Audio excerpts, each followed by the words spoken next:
Assalamualaikum warahmatullahi wabarakatuh.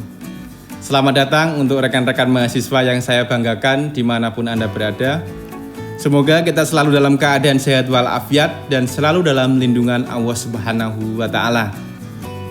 Selamat datang di ruang belajar untuk mata kuliah Standar Akuntansi Keuangan Entitas Tanpa Akuntabilitas Publik.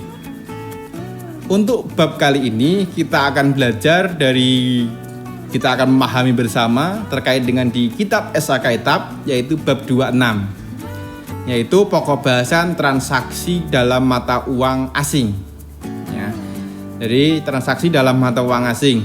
Di sini tujuan pembelajaran kita untuk di pokok bahasan transaksi dalam mata uang asing, yaitu mahasiswa mampu memahami dan mengimplementasikan transaksi dalam mata uang asing sesuai dengan standar akuntansi keuangan entitas tanpa akuntabilitas publik atau SAK Etap.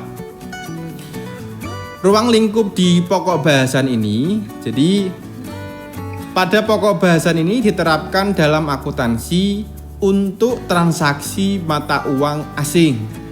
Ya. Lalu bagaimana terkait dengan di pengakuan awalnya? Jadi pengakuan awal untuk transaksi mata uang asing di sini adalah pertama kita memahami transaksi mata uang asing. Jadi transaksi mata uang asing itu merupakan transaksi yang didominasi atau harus diselesaikan dalam mata uang asing, yang meliputi transaksi yang timbul ketika entitas yang pertama adalah membeli atau menjual barang atau jasa yang harganya didominasi dalam mata uang asing. Jadi pada saat sebuah entitas itu membeli ataupun menjual dalam mata uang asing. Yang kedua, terjadi ketika meminjam atau meminjamkan dana atas sejumlah utang atau piutang yang didominasi dalam mata uang asing.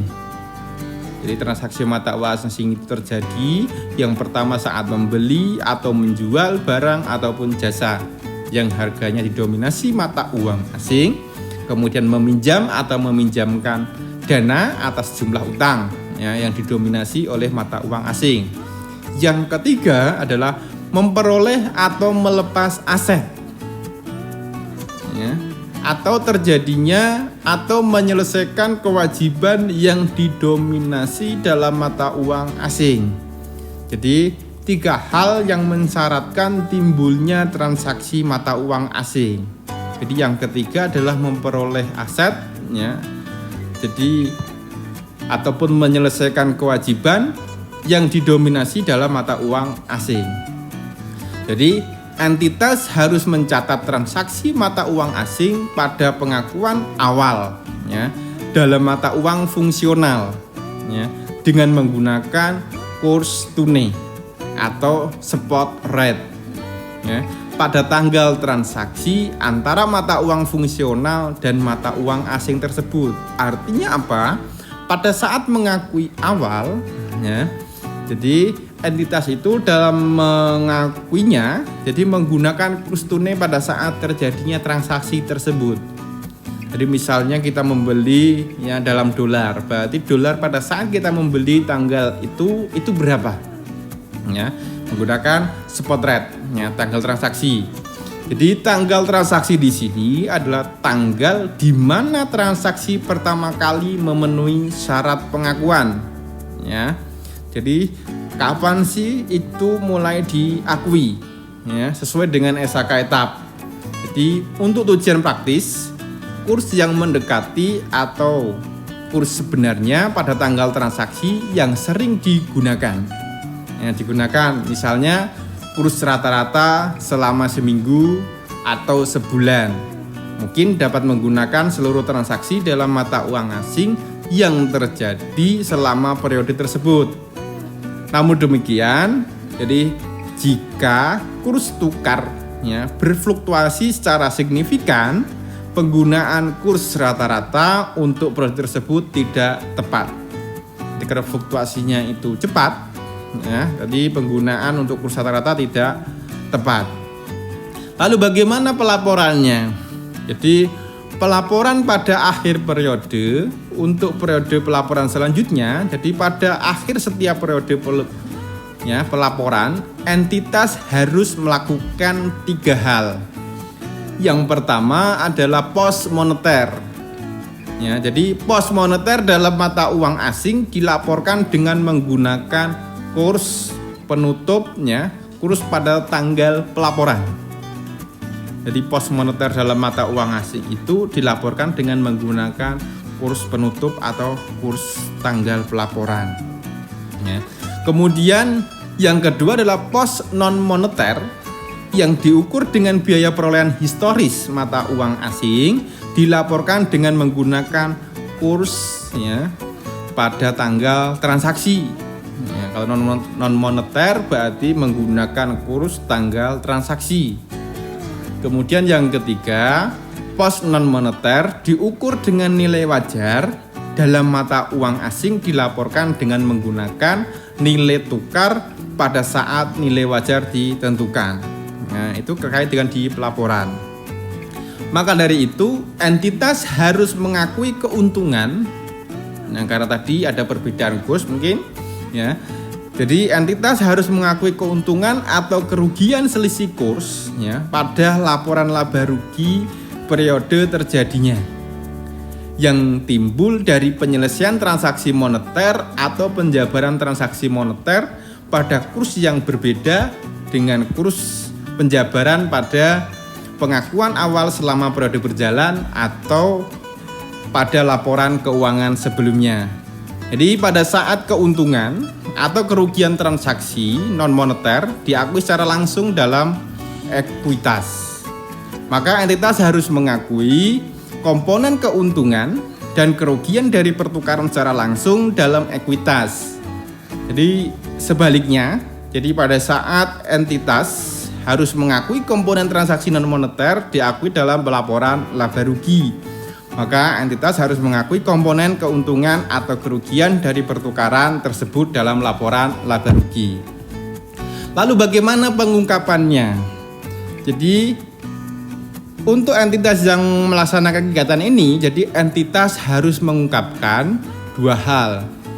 Yang pertama adalah mata uang yang disajikan dalam pelaporan keuangan. Yang kedua, jumlah kurs yang diakui dalam pelaporan laba rugi. Jadi, jika entitas menyajikan laporan keuangan atau informasi keuangan lainnya dalam mata uang yang berbeda dengan mata uang fungsional atau mata uang pelaporan, misalnya adalah convenience translation atas semua nilai yang menggunakan kurs penutupan, jadi kurs pada saat laporan, maka entitas harus secara jelas mengidentifikasi informasi sebagai tambahan informasi untuk membedakan hal tersebut dengan informasi yang sesuai dengan SHK etap. Yang selanjutnya adalah mengungkapkan mata uang yang digunakan dalam informasi tambahan yang diberikan. Kemudian yang ketiga adalah mengungkapkan mata uang fungsional dan metode penjabaran yang digunakan untuk menentukan tambahan. Jadi dapat disimpulkan dari penjelasan tadi, jadi terkait dengan di mata uang pencatatan dan pelaporan, itu intinya SHK etap jadi menetapkan adalah menggunakan mata uang rupiah. Yang kedua, entitas dapat menggunakan mata uang lain sepanjang memenuhi sebagai mata uang fungsional. Tadi mata uang fungsional memiliki 3 indikator. Ya, mulai dari indikator terkait dengan di beberapa hal yang tadi. Kemudian mata uang pencatatan harus sama dengan mata uang pelaporan. Ya, itu. Jadi kalau mata uang yang digunakan adalah rupiah, otomatis mata uang pencatatan ya harus menggunakan rupiah. Mata uang fungsional, jadi di sini, jadi indikatornya apa? Indikatornya adalah arus kas, harga jual, jadi indikator biaya. Jika komponen yang terjadi dalam arus kas itu lebih banyak menggunakan rupiah, maka harus menggunakan rupiah.